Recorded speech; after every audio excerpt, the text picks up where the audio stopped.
Welcome back. You're still watching Network Africa right here on Channels Television. We have more for you from South Sudan. Now, as the world's newest country continues to face tension in some parts, the United Nations Security Council has opted to blacklist 6 rival generals in the country for fueling the ongoing conflict and contributing to the devastating humanitarian crisis in the world's newest state. The men, 3 from either side of South Sudan's conflict, are the first to be listed by the Security Council's South Sudan Sanctions Committee, which operates by consensus.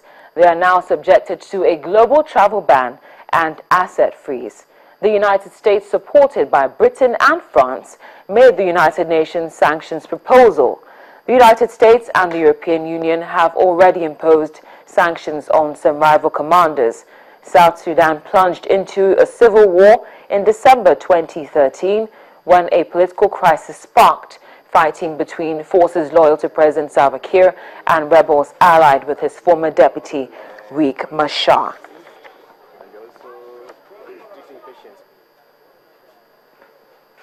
Well, we're joined from Washington, D.C. by the editor of the VOA South Sudan in Focus program, John Tanza. He joins us from Washington, D.C. John, thank you very much for making our time to be with us. Yeah, you're welcome. Now, we do recall the last time we spoke to you, you said we should hit them where it hurts. That's as regards the pockets. This is not exactly what you recommended, but would you say it's a step in the right direction? Well, the people who have been listed are not significant at all because these are not politicians. They don't make decisions in regards to whether the war should stop or continue. These are just fighters, and for them, the end game is winning, and they don't care what happens in the political arena. So these people who have been listed don't make any decisions in South Sudan. That's true. So what would you say should be the next step that needs to be taken? Well, the leaders of the warring parties make decisions on behalf of their fighters. And so the next step should be the warring parties, the leaders of the warring parties should be targeted if at all the UN wants to put an end to this crisis.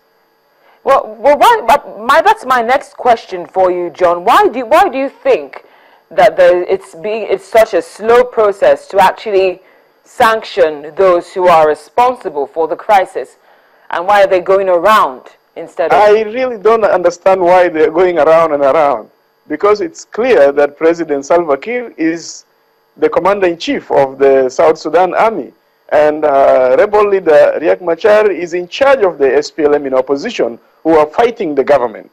And so, for this war to end, these two leaders have the final word to end the crisis. So if anything, if the UN wants to use any diplomatic instrument to put pressure on the warring parties, then the pressure should be on the right people. Well, just before I let you go, John, the body which was responsible for this sanction is the United Nations Security Council. Which body should be who should be targeting those who are responsible? Should it be the African Union? Should it be the European Union? Which body should be targeting those responsible?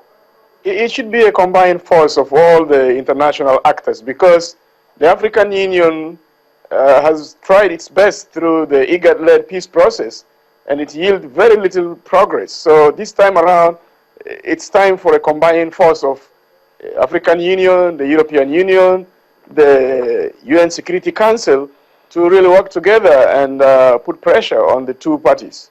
Well, we do hope they heed to your advice. Thank you so much for making our time to be with us, John. We appreciate your time. Thank you. You're welcome. It's always a pleasure to be here. Thank you very much. The Voice of America's John Tanza, who's the editor of the VOA South Sudan in Focus program, reporting from Washington, D.C. Well, coming up on Network Africa.